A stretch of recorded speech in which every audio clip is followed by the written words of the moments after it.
Pessoal, retomando aqui a live do nosso Saber Infinito, da Casa do Saber Rio. Vou colocar aqui o nosso tema para a gente iniciar.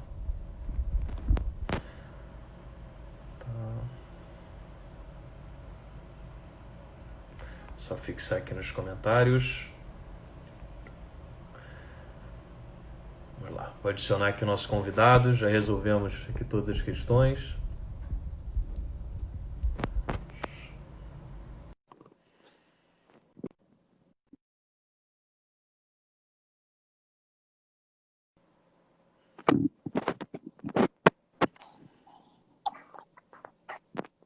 Oi, Renan, tudo bem? Opa, Tudo resolvido, né? tudo Já bom. estamos online. Vamos lá, então. Queria primeiro agradecer aí você ter aceito o nosso convite para conversar sobre esse tema interessante aí do lobby digital.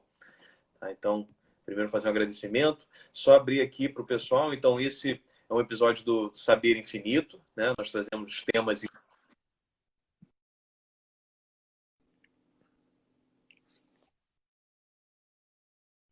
Episódio do Saber Infinito, né? Que está disponível tanto por esse canal ao vivo e depois nos nossos canais digitais. Tá? Então, vamos falar um pouco sobre esse tema, né? Lobby digital, falar sobre como o cidadão conectado influencia a decisão das empresas e do governo. Então, novamente, agradecer a sua presença, tá, Renan? Prazer estar aqui com você, Breno, e fazer parte desse programa na Casa do Saber.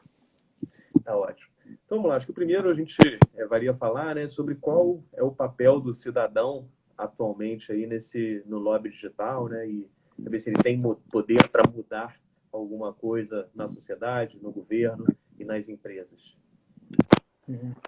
Pois é, acho que na companhia tem desde permitir um engajamento maior do cidadão nessa discussão, principalmente de política pública, ele realmente passou a ter muito mais poder e de mudar realmente projetos de lei sendo discutidos no Congresso brasileiro, americano. No livro eu uso exemplos nos dois países.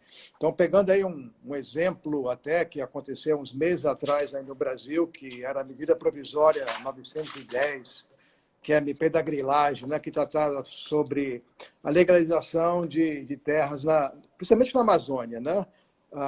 E o movimento ambientalista, as ONGs eram completamente contrárias a essa medida provisória do governo Bolsonaro e engajaram a sociedade via petição, né?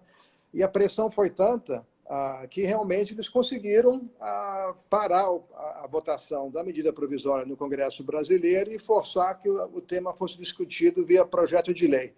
Então, só um exemplo super recente de como o cidadão realmente, por aqui não se tratar de um cidadão, é o coletivo, né? Tem força. Na hora que ele se junta, né, via petição ou mandando post no site do deputado, do senador, coletivamente ele tem força e muda e ganha, né? Porque aquela ideia antiga de que no lobby, o lobby é o poder econômico, né? E o bem comum fica para trás, o cidadão, o interesse da sociedade fica para trás. Cada vez mais o cidadão, ao se engajar nas questões e expressar isso para o poder público, ele tem vencido debates, inclusive com o poder econômico. E você vê, então, isso é uma tendência que vem crescendo aí com as redes sociais, né, e através dessas petições. Quais são as principais formas que você vê hoje desse lobby digital acontecer, né? Você citou as petições, podia falar um pouquinho dessas principais plataformas e como esses movimentos vêm ganhando forma, né? Uhum. É uma plataforma que é bastante usada no Brasil, inclusive mundialmente, a plataforma da Avaz. No Brasil é onde ela tem o maior número de associados, na ordem de milhões de pessoas que fazem parte da plataforma, e lá qualquer cidadão pode iniciar uma petição e depois o time da Avaz, eles dão mais ou menos espaço, dependendo do nível de interesse e alinhamento da questão quanto aos temas que a Avaz lida. Mas essa é uma das plataformas, digamos, principais aí, que hoje permitem o engajamento cidadão. Um exemplo aí já não é tão recente, faz alguns anos atrás, quando a Anatel começou a discutir a limitação da banda larga fixa, né? A petição partiu da Avaz. E foi assim 100 mil, 200 mil pessoas, até chegar em 1 milhão. E isso foi usado pelo pessoal que estava defendendo a manutenção da não franquia, né? Quer dizer, não ter limite da internet da banda larga fixa. Usaram isso como um instrumento para dizer, olha, a sociedade é contra. Então, a Avaz é uma plataforma. As petições, já comentei a outra. O Twitter é outra, porque porque o hashtag, PL o PL 910, a medida provisória da grilagem, isso mostra para o deputado, para o senador, o quanto a sociedade está engajada no tema. Então, você não necessariamente tem que enviar algo para um deputado ou senador, botar teu nome lá, mas simplesmente as redes sociais bombando, viralizando uma questão, já mostra de novo o interesse da sociedade num tema. Então, esses aí são alguns exemplos aí de quais plataformas que têm sido usadas para mobilizar o cidadão.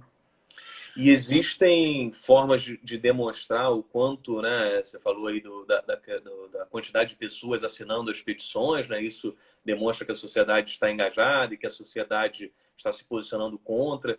Existe alguma forma de ver, né, se esse é realmente um movimento de maioria ou se às vezes é uma minoria que se engaja mais, às vezes é mais ruidosa, né? A gente vê muito isso no Twitter também, tem algumas pessoas que fazem um barulho maior. Então, quais seriam as formas de identificar, né, se trata realmente do interesse da sociedade ou se são poucas pessoas fazendo muito barulho? É um pouco difícil, né? O exemplo fácil de saber é, por exemplo, no caso da Uber, contra a lei do retrocesso, eles juntaram 850 mil assinaturas e levaram isso em caixas lá para o Senado, né? Porque aí você visualiza, você toca nas assinaturas, né? Está aqui, não, caixas de assinatura. Então, ali não tem dúvida, você vê. Né? Quando você começa a chegar em 1 milhão, realmente, eu acho que isso demonstra um apoio da sociedade. Estamos falando de 10 mil, aí já é uma minoria engajada. Mas isso aí, acho que não tem uma regra. Né? 15 mil é o corte para um e 20 mil já...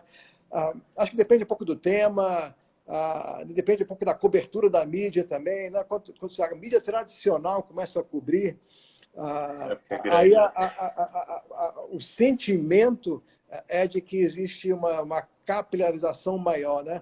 Então, não tem como você dar um corte muito claro, não, mas tem uns números, 1 milhão. No Brasil, 1 milhão vale muito. Se nos Estados Unidos já é relativo, porque o engajamento aqui, os números aqui são bem maiores. Mas se estamos falando em 1 milhão no Brasil, é bastante gente. Nos Estados Unidos, qual é a ordem de grandeza, assim, só para ter uma ideia? Só para te dar uma ideia, um exemplo clássico já é de 2014, foi a questão da neutralidade da rede. E o tema foi parar naquele programa do John Oliver. Aí ele fez um programa inteiro sobre a neutralidade da rede, e no final do programa ele pede para os seus telespectadores na HBO, por favor, envie seus comentários para o FCC, né, que é a Anatel aqui dos Estados Unidos. No dia seguinte, 45 mil pessoas enviaram comentários para a Anatel, para a FCC, e o site caiu de tanto comentário que foi parar lá. Ao final do processo, foram 4 milhões de comentários enviados. Então, isso dá um pouco da ordem de grandeza de um dia para o outro, né, e um período de comentário público, 4 milhões. E quais você considera que são os riscos e vantagens desse debate online de políticas públicas? Então, acho que o maior risco que, na hora que você vai com uma conversa online, ela é bastante rasa, né? Porque você não permite aprofundar a discussão. Né? No lobby tradicional, você vai lá sentar com um deputado, um senador, ou vai no executivo com um secretário, você senta, tem seus talking points lá, você discute 3 ou 5 pontos, a discussão é técnica. Mas na hora que o debate é online, ele não tem esse espaço de você se aprofundar num tema, ele é raso. Então, uma das desvantagens é que a conversa é muito mais rasa. A segunda desvantagem ou risco é que existe um apelo emocional. Né? Para você engajar o cidadão, você tem que conectar com ele do ponto de vista emocional, né? Você tem que chamar a atenção dele.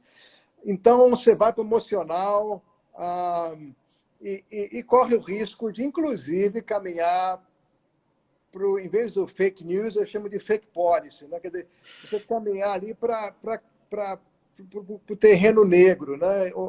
Nebuloso, onde as suas mensagens não necessariamente são verdadeiras, né?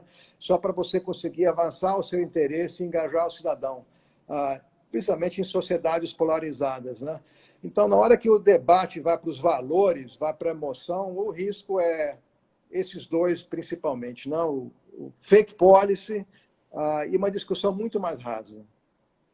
Então esse é o ponto, né? A gente vê que esses novos veículos permitem, né, que a gente tenha um engajamento maior, né, nesse lobby, pelo que eu estou entendendo, mas a polarização também complica um pouco para que isso aconteça de uma forma mais produtiva, né? Complica e traz riscos. Né?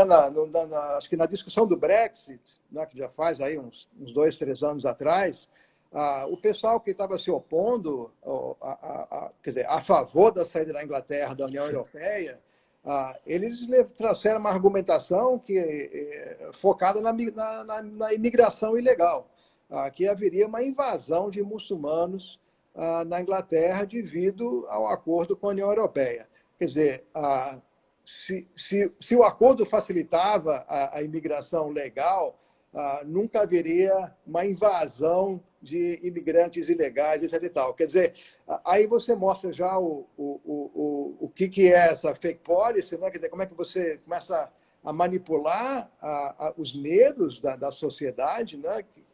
Do seu emprego, da sua segurança, qualquer que seja a percepção que eles têm da imigração ilegal.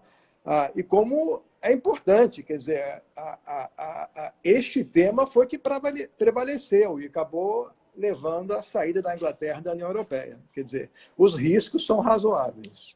É verdade. E você falou ali no começo, né, sobre essa relação do poder econômico com um bem comum. Você poderia aprofundar um pouco mais, né, no que muda nessa relação aí entre poder econômico e bem comum nesse cenário? Então, começou a mudar, né? Quer dizer, acho que ele vem junto, porque e é importante porque você tem agora o cidadão ali, né? Então, normalmente, quando a gente pensa lobby, né, a gente olha, não, lobby é ruim porque é o poder econômico, né? E do outro lado, nós temos o bem comum, e os dois não coexistem, né? As ONGs estão no bem comum, o interesse da sociedade e o interesse econômico está ali.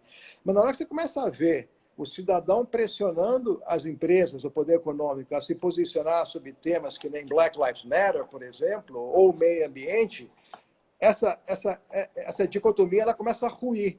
Né? Então, você pega uma empresa que nem a Salesforce, né? Que é uma empresa de CRM grande aqui nos Estados Unidos. O CEO da Salesforce está fazendo lobby sobre direitos LGBTQ. Opa, agora de repente nós temos o poder econômico fazendo sobre lobby, sobre um tema de interesse social, não sobre o interesse econômico deles. Né? Então, essa ideia de que o poder econômico só atua lá e as ONGs só atuam cá, ela começa a ruir, porque a sociedade também tem interesse na questão da neutralidade da rede, por exemplo. Então, tem um poder econômico que possivelmente se associa ao interesse da sociedade, que a princípio é o bem comum, e começa a atuar junto. Quer dizer, dos dois lados começa a ruir, começa a haver uma convergência realmente entre o interesse econômico e o bem comum. Não sempre, Mas acho que essa hoje é uma nova tendência que as empresas estão tendo que lidar e têm dificuldade de lidar realmente. Que as empresas agora estão tendo que se posicionar, né, em algumas questões, né? Antes a empresa podia seguir mais isenta, né, mais neutra, mas agora estão tendo que se posicionar claramente, né? Exatamente. Por isso que eu falo, o cidadão não está mais deixando muita opção para as empresas não se posicionarem. Né? Então, você pega aí quando o Black Lives Matter bateu no Brasil, como várias empresas tentaram não se manifestar e algumas, quando se manifestaram mal porque não sabem como fazer isso. Mas daí você já vê o Magazine Luiza, Eu ia falar sobre isso. ela ali, a Trajano, né, e a empresa se posicionando sobre esse tema e criando um debate. Este o futuro no Brasil, já é realidade aqui nos Estados Unidos, as empresas já sentem-se pressionadas há muito mais tempo, vou dizer aí uns 5 anos tranquilo, e estão tendo que se posicionar. Aqui cometem erro também. McDonald's cometeu erro na questão do Black Lives Matter. Então, cometer erros vai fazer parte do processo. Mas hoje, esse cidadão que antes só comprava produto, agora compra também política pública ou posicionamentos sobre políticas públicas e temas sociais. Então, que nem você falou, Breno, as empresas não vão ter mais como escapar de não se posicionar, mesmo que elas prefiram não se posicionar. Teve esse caso também recente da Natura aqui no Brasil, né, na questão do Dia dos Pais, e também deu muito o que falar, né? Então, eu só tenho que me lembrar desse, eu não acompanhei esse tema. Mas foi parecido. Teve o da Magazine Luiza que chamou bastante atenção.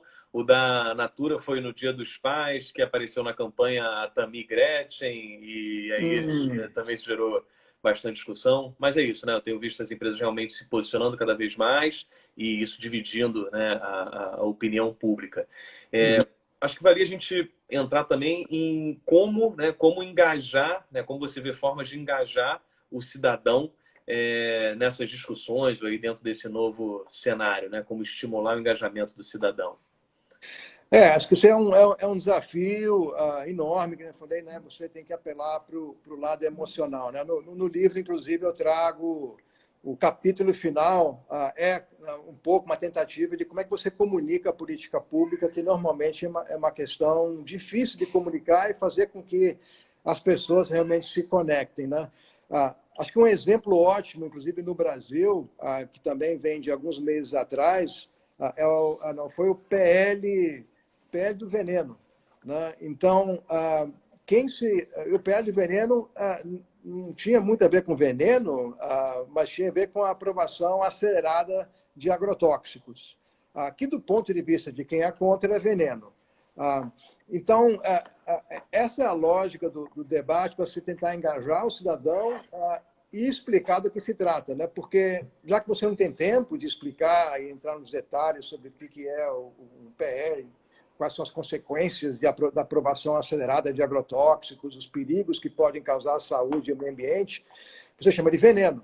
Então, uma palavra que você, na sua cabeça, você já conhece, veneno, todo mundo sabe o que significa, você associa com perigo, com possível morte, né? Você não é a favor do veneno, você é contra o veneno. Quer dizer, para engajar o cidadão, você tem que conectar com ele, e essa é a forma que se tem encontrado para conectar com ele. São palavras de efeito, que trazem clareza, que fazem que você entenda rapidamente o que se trata e se engaje, porque eu sou contra o veneno.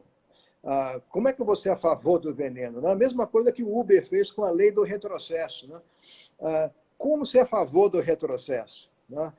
Então, são essas maneiras que hoje, na hora de você comunicar e chamar o cidadão à ação, você tem que rapidamente conseguir trazer palavras de efeito, falar aos valores do cidadão, isso é importante para mim, concretizar isso para ele de maneira clara, ser simples, não se alongar em explicações do que se trata. Então, são essas algumas das técnicas que você vai usar para chamar o cidadão à ação. Ótimo. Realmente, tem que ser persuasivo, né? Senão você É, não vai conectar, né? O Bruno, o pessoal está mandando algumas perguntas, se puder falar para incentivar o pessoal a fazer isso, né? O Bruno uhum. colocou aqui, ele perguntou como se dá a representação das empresas com a questão racial aí nos Estados Unidos, né? E perguntou e que pressão as empresas podem fazer com o chefe de Estado que assumirá a presidência nos Estados Unidos. Uhum. Acho que aqui nos Estados Unidos isso virou uma questão importantíssima interna, né? Várias empresas tiveram que aprender a internalizar essa questão do racismo estrutural. Não, o Floyd realmente abriu uma discussão enorme dentro das empresas aqui. Então, primeira parte é internalizar isso, porque parte das críticas que foram feitas às empresas que se manifestaram em apoio ao Black Lives Matter foi que várias dessas manifestações foram belas manifestações, mas que se limitavam a belas manifestações. O que vocês fizeram para dentro? Né? Até a Nike, que fez aquela campanha com o Colin Kaepernick, né? Há uns 3 anos atrás já, e o Colin Kaepernick é o jogador de futebol americano que virou a face do protesto contra a violência policial contra os negros aqui nos Estados Unidos. Eles fizeram aquela campanha 3 anos atrás, fizeram outra agora, durante os protestos, mas foram criticados pela sociedade porque, para dentro, eles não tinham feito dever de casa. A liderança da empresa era majoritariamente branca. Então, até empresas como Nike, que fizeram belíssimas campanhas antes de estourar isso aqui tudo, quer dizer, eles, a princípio, deveriam ter mais legitimidade, foram criticadas por não ter feito o dever de casa. Então, acho que o primeiro ponto da pergunta é: hoje as empresas estão tendo que fazer o dever de casa, olhar para dentro, resolver essa questão para dentro, para depois ir para fora. Quanto às eleições, acho que foi a segunda Foi assim, né? pergunta, é voto. Né? As empresas, né? As empresas, algumas empresas tomam partido. Né? A Patagônia, por exemplo, que tem o ativismo corporativo no DNA delas, se posiciona, né? Mas normalmente as empresas não vão se posicionar, o risco é muito alto. As empresas incentivam seus funcionários a votar, mas se posicionar contra um ou outro candidato não é o que empresas vão fazer. Nem está no papel delas. Eu acho interessante esse ponto que você colocou ali, né, das empresas não poderem ter um discurso vazio, né, delas terem que ter legitimidade. E o que é interessante é que hoje, com esse acesso às informações, né, o cidadão ele vai fundo, né? Então ele vai fundo a ponto de ver como é que é o quadro diretor da empresa, né, ver se ela não está consistente com esse discurso. Então, acho que a disponibilidade de informações acaba aumentando ainda essa pressão, né, para as empresas para serem consistentes, né, entre essas exposições e não serem oportunistas só no discurso, né? Totalmente. O Twitter ali bombou, né? E essa informação gira para todo mundo ver. É exatamente isso, Breno. A Legal. Bom, internet facilita. a Anabela perguntou se você poderia explicar um pouco mais a lei do retrocesso, né, que você colocou aí, essa do Uber. Se puder falar rapidamente ali sobre qual foi o contexto dela. Uhum. Lógico, então, a questão da lei de retrocesso foi o embate entre a Uber e os taxistas, né? Que os taxistas botaram uma lei no Congresso brasileiro, um projeto de lei que começou na Câmara, depois foi para o Senado e depois ia votar para a Câmara. E a lei ia praticamente acabar com o Uber no Brasil. Não ia ter mais Uber como a gente entende, Uber ou Cabify, 99, não é só Uber. Né? E a Uber chamou este PL, que tem um número, que não vou me lembrar qual é o número, né? Mas eles deram o nome do PL do retrocesso. Então, essa lei, basicamente, de maneira simples, com várias medidas, não teria acabado com o transporte via aplicativo. Ótimo, bom, bem claro. E acho que valia a gente entrar também, já está se encaminhando aí para os últimos tópicos, o tempo passa bem rápido, né? A gente vem falando e vai, o seu papo bom é assim. Falar um pouquinho sobre o papel das celebridades, né, no engajamento aí dentro dessas causas. Eu vi recentemente um posicionamento daquela Kim Kardashian, né, que ela tem milhões de seguidores nas redes sociais. Eu vi uma notícia na CNN que ela fez uma postagem, né, falando sobre o discurso de ódio no Facebook. Ela disse que ia ficar um dia ou uma semana sem postar nada. Isso impactou até nas ações do Facebook, né? Então, acho que valia falar um pouco sobre o papel das celebridades nesse contexto.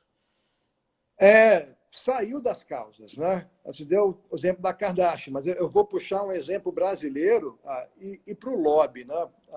Para a gente voltar um pouco aqui para a questão específica do livro. E um exemplo, de novo, super recente, é o da Anitta, que não fica muito atrás da Kardashian, não, né? Ela, no Instagram, ela tem 48 milhões de seguidores, né? E aqui tinha um tema que não era uma causa, né? Que a gente pensa celebridade falando em causa, de novo, bem comum, né? Ela pegou um tema econômico, né? Era a questão de direitos autorais que um deputado enfiou ali numa medida provisória no Congresso brasileiro, pensando que o negócio ia passar ali despercebido e impactava diretamente o interesse da classe artística. E a Anitta fez uma live com este deputado, Carreiras, 1 hora, né, que nem nós na live aqui, para todo mundo ver, debatendo a questão. E a Anitta falando, vamos conversar, e ele, não, vamos dialogar, mas ela falou, não, tira a medida provisória e aí vamos conversar. Não, mas eu não posso tirar essa medida provisória, já submeti, não tem como.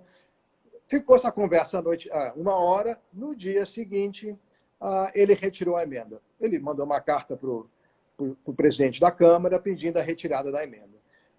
Então, este é o novo papel das celebridades. Não mais só defendendo causas, as celebridades têm feito isso, a chefe Paola Carosella é outra, super ativa em várias questões, mas também estou começando a atuar em interesse próprio, discutindo como um lobista qualquer faria, de maneira organizada, com talking points, com o deputado defendendo o seu ponto de vista e ganhando. Que é outra característica desse lobby digital, é muito rápido. Ela teve a live num dia, no dia seguinte o deputado voltou atrás. Quer dizer, o poder hoje das celebridades, não somente de levar um tema para o cidadão, né? Cometeu a questão do John Oliver, né? Ele levantou a bola, né? E para os seus os telespectadores, né? Todo mundo estava assistindo ele, comentar lá no FCC, né? Então, um papel é de catalisador, né? Olha, seguidores, vão lá. O outro é a própria celebridade usar do seu status e defender uma causa diretamente. Então, essa é uma nova dinâmica e é uma dinâmica que acho que vai continuar crescendo. É impressionante, né? Impressionante para a gente que não acompanha tanto, né? Você certamente está muito mais inteirado, mas é impressionante ver realmente esse poder e a velocidade com que essas causas ganham força, né? Ganham forma e ganham força.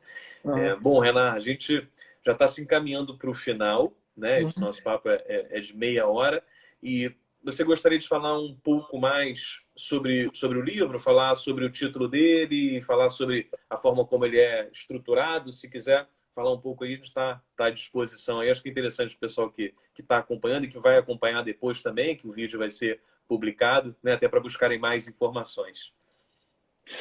O livro acaba que divide em 2 partes, né? Ele é escrito numa linguagem super acessível. Então, mesmo que hoje quem é expert provavelmente vai querer ler o livro porque ele toca numa nova tendência deste lobby mais público, a linguagem é super acessível, não é um livro técnico, e usa muito a ideia daquele livro americano, muito exemplo, muito discussão, né? Muito caso, né? Que nem hoje eu conversei aqui, muito caso para meio que deixar isso mais fácil para se entender. O livro é dividido em 2 partes, principalmente. A primeira trata sobre o que mudou, né? Quem hoje faz lobby, como faz lobby, sobre o que faz lobby, até um pouco o que a gente discutiu aqui hoje. E a segunda parte trata, que a gente não teve tempo de discutir hoje, é um pouco da dinâmica deste lobby, que você falou, é rápido, realmente, ele é muito mais rápido. Mas eu entro um pouco mais a fundo nessa questão de que é rápido, né? A força do coletivo. Né? Você agora, o tema está sendo discutido na internet. Né? Então, a lógica dessa conversa é totalmente distinta da lógica do lobby tradicional. Então, a segunda parte do livro está muito mais na dinâmica de como que um tema nasce e morre na internet. E o fecho com a comunicação das políticas públicas. Né? Como é que você comunica o seu ponto de vista, como é que você leva a sua ideia. É um marketing. Se você pensar bem hoje, o lobby digital está muito mais para marketing do que o lobby tradicional. Então, as competências são outras, como as empresas, organizações têm que se organizar internamente para conseguir acompanhar esse debate é diferente. Então, é um pouco disso do que o livro trata, novamente, linguagem super simples e acessível. E está disponível na Amazon, como e-book. Tá. Qual é o título do livro? Lobby Digital, como o cidadão conectado influencia as decisões de governo e empresas. Coincidentemente, o título da live. Coincidentemente, o título da live. Ótimo. Ótimo. Tá, então, Fica fácil. Fica fácil. Quando a gente publicar aqui a live também, a gente vai colocar o título lá também para o pessoal que tiver interesse. Bom, Renan, queria agradecer aí bastante a sua disponibilidade, papo super leve, então tenho certeza que vai ser uma leitura bem acessível também. Então, agradecer aí e dizer que foi muito interessante. O prazer foi meu. Obrigado novamente aí pelo convite. Valeu. Um abraço. Abraço. Tchau.